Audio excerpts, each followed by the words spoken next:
Bonjour à tous, voici maintenant le dernier chapitre de l'année qui s'intitule Estimation et échantillonnage. On va d'abord parler d'estimation. Donc le problème de l'estimation consiste à évaluer la proportion P d'un caractère dans une population tout entière, connaissant la fréquence F observée de ce caractère dans un échantillon extrait de cette population. Définition. Soit F la fréquence observée d'un caractère dans un échantillon de taille n, extrait d'une population dans laquelle la proportion de ce caractère est P. Alors l'intervalle f moins 1 sur racine de n, f plus 1 sur racine de n, est un intervalle de confiance de la proportion P au seuil de confiance de 95%. Alors on parle aussi de seuil de confiance. Et puis normalement on utilise cet intervalle lorsque n est assez grand.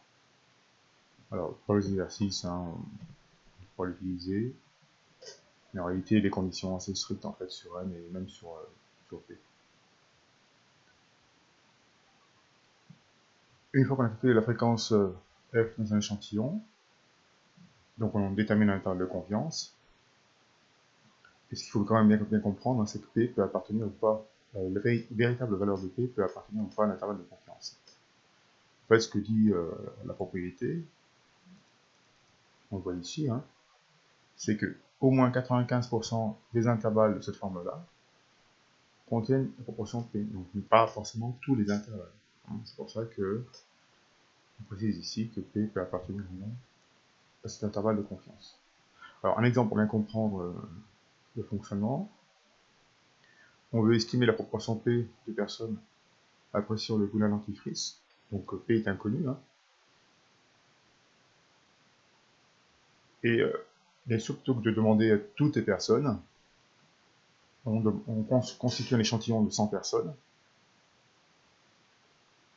On calcule la fréquence, c'est-à-dire la proportion sur les 100 personnes de personnes ayant déclaré apprécier le goût de dentifrice. Donc on a trouvé F égale à 0,45, donc N égale à 100 et F égale à 0,45. Alors petit 1, on dit quelle est la taille de l'échantillon, c'est le nombre de personnes qui sont interrogées, donc c'est 100. Calculer f moins 1 sur racine de n et f plus 1 sur racine de n, donc voilà. Et petit 3, on va enlever une estimation de P avec un intervalle de confiance au seuil de 95%. Donc P,